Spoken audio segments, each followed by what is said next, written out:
Alors, voici le corrigé de la pratique pour la stoichiométrie. Donc, on a ici deux réactions chimiques. On a une réaction chimique où on fait brûler des jujubes, en fait. Donc, on mélange en chambre des jujubes qui contiennent du C12H2211. On fait réagir ça avec du KCl3 et on va obtenir à la fin comme produit du dioxyde de carbone, de l'eau et du chlorure de potassium. Ça, c'est la première réaction chimique. On vous demande tout d'abord d'écrire la formule chimique balancée de cette réaction-là. Donc, ça va vous donner du C12H22O11 plus 8 KClO3 qui donne 12 CO2 plus 11 H2O plus 8 KCl. Donc, ça, c'est la réaction, c'est l'équation de la réaction chimique qui est balancée. La deuxième réaction chimique, c'est la pâte à dents d'éléphant. Donc, pour avoir ça, on fait réagir de l'iodure de sodium avec du dioxyde de dihydrogène et ça nous donne comme produit du diiode et de l'hydroxyde de sodium. Encore une fois, ici, on vous demande tout d'abord de balancer l'équation.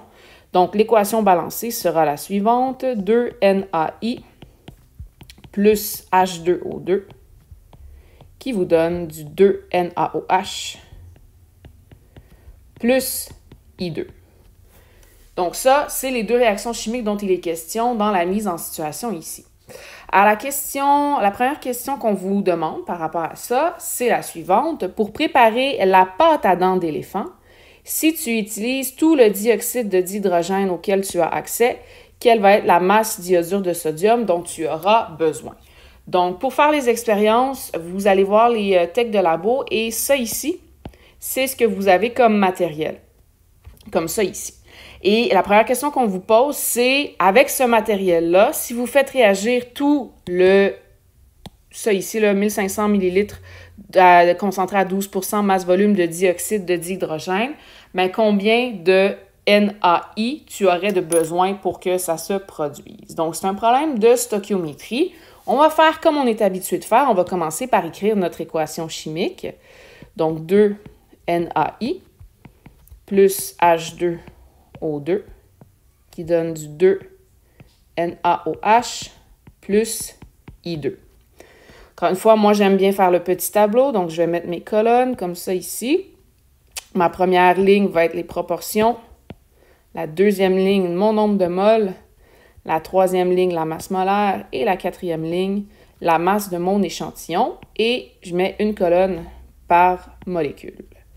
Et je vais aller entrer les informations que je possède. Donc, je connais les proportions. En faisant le balancement d'équation, j'ai placé mes coefficients devant les molécules. J'ai mes proportions. Donc, c'est 2, 1, 2, 1. La question, c'est la masse de diodure de sodium. Donc, je cherche ça ici. Ça, c'est mon point d'interrogation. Et ce que j'ai comme donnée de départ, c'est par rapport au dioxyde de dihydrogène, cette molécule-là ici. Donc, ce sont ces deux colonnes-là ici qui vont être importantes pour moi pour pouvoir faire mon calcul. Ici, on a quelque chose d'un peu différent. On ne vous donne pas la masse de H2O2 que vous faites réagir. On vous parle plutôt d'une solution avec une certaine concentration. Donc, votre dioxyde de dihydrogène, vous l'avez dans un bécher de 1750 ml. Et ce bécher-là a une concentration de 12%. Masse-volume. Je vous rappelle que 12%, ça veut dire 12 grammes pour 100 ml. Donc, si vous aviez seulement 100 ml de dioxyde de dihydrogène, vous auriez 12 grammes de ce réactif-là. Présentement, vous n'en avez pas 100 ml, vous en avez 1750. Donc, vous pouvez trouver, en faisant un produit croisé, ça correspond à combien de grammes. Donc, ça va être la première étape, c'est de trouver notre masse. Trouver les grammes de H2O2 en faisant un produit croisé. Donc, j'ai 12 grammes dans 100 ml. Combien de grammes j'ai dans 1750 ml. Et suite au produit croisé, ça va vous donner une masse de 210 grammes. Donc, vous partez avec 210 grammes de H2O2. Une fois que ça c'est fait, on fait les étapes habituelles. Le but, je vous rappelle, c'est de compléter la colonne pour réussir à trouver le nombre de moles de H2O2. Puis après ça, faire notre rapport stoichiométrique pour trouver le nombre de moles de NaI que j'aurais besoin de faire réagir et par la suite, retourner vers le bas de la colonne pour trouver la masse de NaI. Donc, une fois que ça c'est fait, on va chercher dans le tableau périodique la masse molaire du H2O2 qui est de 34,02 grammes. Ensuite, on fait notre deuxième calcul qui est de transformer nos grammes en mol. Donc, je sais qu'une mole de H2O2, ça pèse 34,02 grammes. Combien j'ai de moles? Si j'ai une masse de 210 grammes. Donc, on fait le produit croisé et ça nous donne environ 6,17 moles.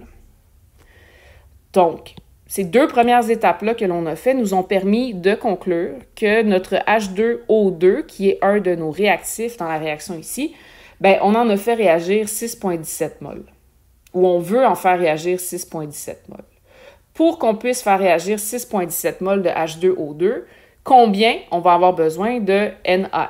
Donc, la troisième étape, ça va être de faire notre rapport stoichiométrique entre le NaI et le H2O2. Il s'agit d'un rapport 2 pour 1, puisque j'ai les proportions ici 2 et 1 pour ces deux molécules-là. Ça veut donc dire que j'ai besoin de 2 fois plus de NaI que de H2O2 pour que la réaction se produise. Donc, je vais faire le rapport stoichio, 2 NaI pour 1 H2O2. Si j'ai 6, excusez-moi, je cherche le nombre de moles de NaI, si j'ai 6,17 moles de H2O2. Donc, produit croisé, et ça va nous donner environ 12,35 moles. Donc, je vais l'entrer ici, 12,35 moles. Ça veut donc dire que mon 6,17 moles de H2O2, pour qu'il réagisse au complet, il faut que je le mette en réaction avec 12,35 moles de NaI. Maintenant, moi, ce que je cherche, c'est pas tant le nombre de moles de NaI, mais plutôt la masse, à quoi ça correspond. Donc, je fais une quatrième étape qui va être de transformer mes moles en grammes. Et pour ça, j'ai besoin de la masse molaire du NaI, qui est de 149,89 grammes. Et après ça, une fois que c'est fait, ben là, je fais la dernière étape qui est de transformer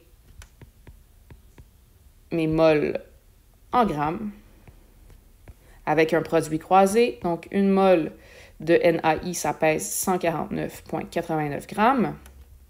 Si j'ai 12,35 moles, ça va correspondre à quelle masse? Produit croisé, et ça vous donne 1851,14. Oups. 0,14 grammes. Donc, ça, c'est votre réponse ici. La masse d'iodure de sodium, c'est 1851,14 grammes. Alors, est-ce que les techniciens de labo nous ont fourni la bonne quantité? Si on va voir dans ce qu'on avait au départ, les techniciens de lab, ils nous en ont donné juste 40 grammes d'iodure de sodium. Donc, on ne peut pas faire réagir tout notre dioxyde d'hydrogène. Donc, la réponse ici, c'est non. Ils n'en ont pas donné assez. Comme ça ici. Je passe maintenant à la dernière question qui concerne l'autre réaction chimique avec les jujubes. Donc ici, on a le conseil étudiant qui aimerait faire réagir 12 jujubes pour avoir une super réaction. Est-ce que c'est possible avec la quantité de matériel auquel vous avez accès? Donc, c'est un peu la même question que la précédente, c'est juste que c'est avec une autre réaction chimique. Donc, encore une fois, je vais réécrire ma réaction chimique ici. Donc, c'est du C12H22O11 plus 8 KClO3 qui nous donne 12 CO2 plus 11 H2O plus 8 KCl. Comme ça ici. Première ligne, nos proportions. Deuxième ligne, nombre de moles. Troisième ligne, masse molaire. Quatrième ligne, masse de l'échantillon. Et une colonne par molécule. Ici, je pars avec 12 jujubes. Je vous rappelle que les jujubes, en fait, c'est la même chose que ça ici. Ce sont les jujubes qui contiennent ce réactif-là, le C12H22O11.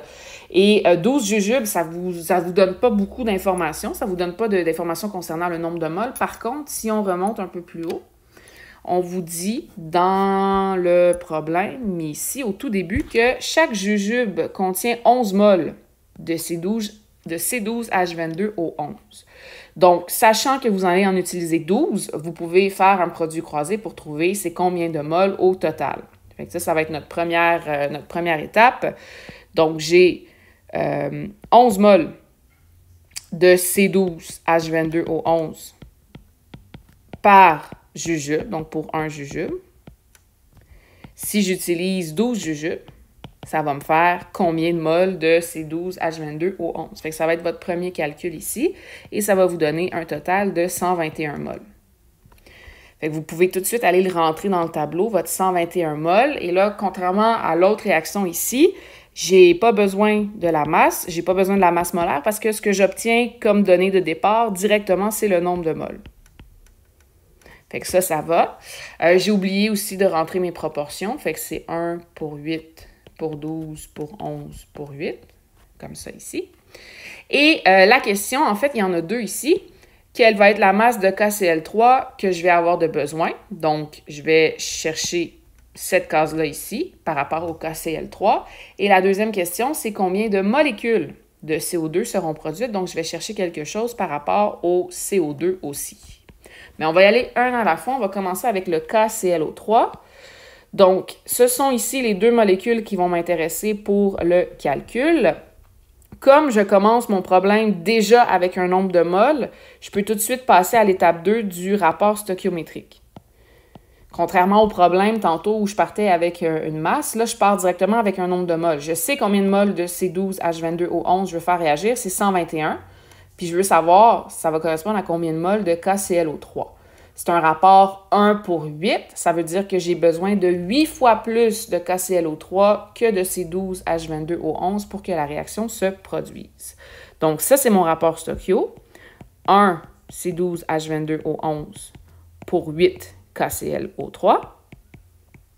Sachant que je veux faire réagir 121 moles de C12H22O11, combien de moles de KClO3 j'aurai de besoin? Ça va vous donner 968 moles. Comme ça ici. Puis là, après ça, je veux trouver ça correspond à combien de grammes. Donc, comme tantôt, je vais dans mon tableau périodique, je trouve la masse molaire de la molécule, c'est 122,55 grammes. Puis après ça, je fais un produit croisé pour convertir notre nombre de moles, en grammes. Donc, une mole de KClO3, ça pèse 122,55 grammes. Si j'en ai 968 moles, combien ça me fait de grammes? Produit croisé. Et ça vous donne quand même un gros chiffre ici parce qu'on avait un gros nombre de moles. Ça va vous donner 628,4 grammes. Ou si vous le mettez en kilogrammes, 118,63 kilogrammes. Fait que je vais vous mettre ça ici, 118,63 kilogrammes. Donc, ça serait la réponse à la première question ici. La masse de KClO3 dont on aurait besoin, c'est 118,63 kilogrammes. Est-ce qu'on vous en a donné assez? Regardons voir qu'est-ce qu'on avait au départ. On avait 150 kg de KClO3. Ce n'est pas assez. Donc, est-ce que c'est possible de faire réagir vos 12 jujubes? Non, parce qu'il vous manquerait du matériel. Il vous manquerait... En fait, non. On en a assez. Excusez-moi, c'est 150 kg, je viens de me tromper. Donc oui, on en a assez, puisque vous avez besoin de 118 kg et on vous a fourni 150 kg. Après ça, la dernière question, on veut savoir combien de molécules de CO2 on obtiendrait à la fin. Donc là, on va refaire la stoichiométrie à nouveau, mais cette fois-ci, non pas entre nos deux molécules de réactifs, mais plutôt entre notre molécule C12H22O11 et notre molécule, je vais changer de couleur, et notre molécule CO2. Donc, c'est le même principe. J'ai le nombre de moles de C12H22O11. Je vais faire mon rapport stoichiométrique entre les deux. C'est un rapport 1 pour 12. Ça veut donc dire que je vais obtenir 12 fois plus de CO2 que j'avais de C12H22O11. Donc, on fait le nombre de moles fois 12, en quelque sorte, et ça va vous donner 1452 moles. Ça, c'est le nombre de moles de CO2 que vous obtenez à la fin de la réaction chimique. Et ici, on cherche le nombre de molécules de CO2. Donc, vous vous souvenez, je vous avais dit qu'en voyez le nombre de molécules, tout de suite, il faut penser au nombre d'Avogadro, qui est 6,02 fois 10 exposant 23. Donc, on fait soit la formule ou le produit croisé. Une mole va toujours contenir 6,02 fois 10 exposant 23 molécules. Si j'ai 1452 moles, combien de molécules je vais obtenir à la fin, produit croisé, et ça va vous donner 8,74 fois 10 exposant 26 molécules de CO2. Ça, c'est ce que vous allez obtenir à la fin de votre réaction chimique si vous faites réagir vos 12 jujubes, si tout fonctionne. Donc, voilà pour la vidéo sur la pratique du quiz.